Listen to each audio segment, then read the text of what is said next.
I've titled this, Why I Feel Confident the American People Will Reject Trump in November. Confident is, part of me feels confident, but I have to confess I'm also worried. But my confidence comes from this way of thinking about it. In order to vote for Trump, you either have to want the ugly thing that he's openly promising, or you have to have some kind of disability, some kind of paralysis of perception or comprehension, so that you don't notice what's plain as could be about who this guy is and what he promises. I've lived through presidents that were scoundrels of sorts, certainly Nixon. And somehow the combination of W and Dick Cheney and Karl Rove was pretty ugly to me. I saw back in 2004 that fascism was rising to an alarming degree. But the thing that differentiates them from Trump is that they hid what they were. They pretended to be something different. Nixon pretended to be a pious, righteous kind of a guy.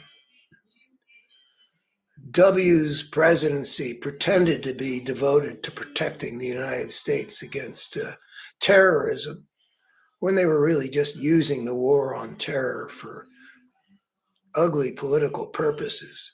I mean, one of the things I wrote about at the time was FDR tried to persuade people that fear was not required of us, that we would have the courage to meet the occasion. And that was a much graver occasion, World War II, than this war on terror that the W people kept going for no purpose served. It wasn't good for the country for people to be more scared. There wasn't anything we could do with our fear, but he could use that fear for his political purposes. I tried during that whole time to talk to the people of the conservative area of Virginia where I live about what was really underlying the political force they were supporting. And I always believed that if they knew what they were supporting, that they would oppose it. When I ran for Congress in 2012, I have a line in the speech that I gave that went viral. You can Google Schmuckler, my last name, and Labor Day, and you'll see that speech. I said, we've got to persuade the good, decent conservatives of this district, of the whole country, that the political party they're supporting is not the friend of their own deep values. I was wrong, I believe, or at least partly wrong.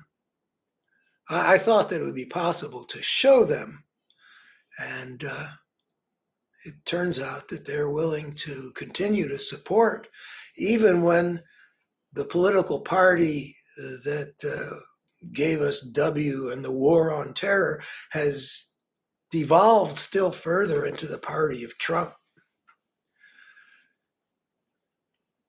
where nothing really much is hidden. I mean, he lies all the time, but at the same time, he's showing you who he is. And it's hard to see how it could be any plainer just how ugly a thing he is. So when I feel confident about the American people rejecting him, what I'm thinking is, yeah, there are some Americans who seem to be ready to embrace a fascistic, authoritarian, dictatorial autocracy, however you want to put it, that they don't believe in democracy anymore. But I don't think that that's a huge number of Americans.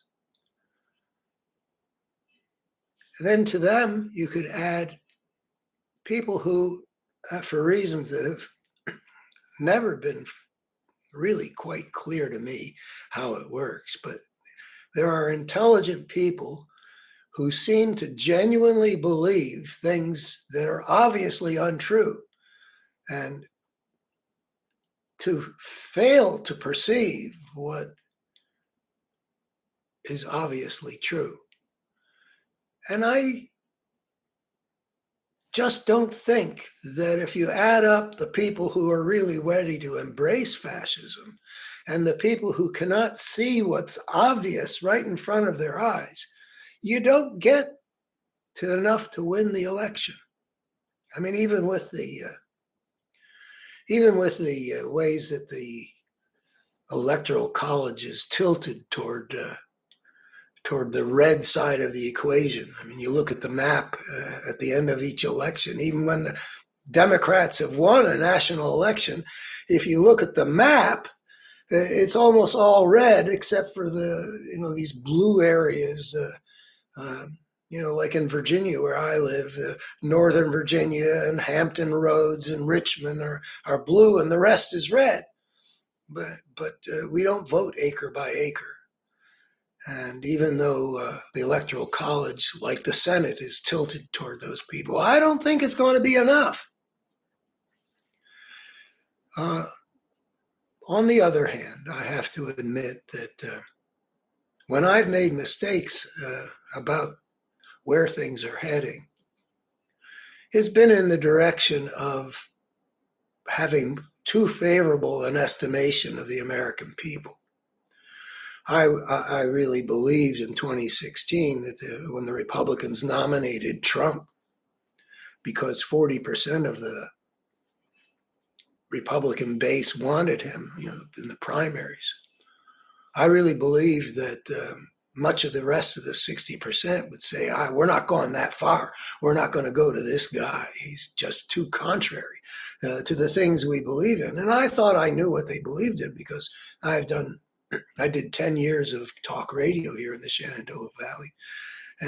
And I discovered in those conversations with callers that a lot of conservatives held some very decent values, Christian values and constitutional values, that they revered our founding documents. And they cared about character, and I just didn't think they'd go over it. And so I've made that mistake, and when I worry, well, am I making that mistake again? But we also have the evidence of the elections that have been held since 2016. 2018, big blue wave. 2020, the Democrats took power. Biden was elected by 7 million vote margin. Still closer than I wish. 2022, the red wave that became that red trickle. I think that there's evidence to suggest, and this is true about the rejection of MAGA at the statewide level in various states, Pennsylvania, New Hampshire, Arizona. I just don't think that the American people have gone, so many of them, off the deep end, that the Republicans are going to have a good year in 2024. I think that Donald Trump is a poison pill that they have swallowed that's going to lead to a major defeat. But I still do worry. I still feel that everybody who really cares about American democracy, and I'm one of them. I mean, not that democracy is all that I wish it were, but the alternatives are so much worse. Everyone who cares about American democracy should be doing all that they can to make sure it survives, and that this wave that's erupted in America over the past generation, going back to Limbaugh and Gingrich, this wave is coming to a showdown, and it should be, like in the old Westerns, the guys with the white hats are still standing at the end and the guys in the dark hats are not. That's what I think is going to happen That is what I pray will happen. That's what I expect will happen. But until it happens, I will also worry. Please take a look and see how this fits in with my picture of the better human story. abetterhumanstory.org is my website. I see the American crisis as part of a larger picture about what's happened to humankind since the beginnings of civilization 10 or 12,000 years ago. This is one of the big battles that's being fought over the destiny of humankind, whether we'll get our act together in order to survive as a human civilization for the long haul, or whether we're going to blow it and maybe even destroy ourselves. America going over to fascism would be very bad news in terms of that long-term struggle. Excuse me. I think I'll call it there. Bye-bye.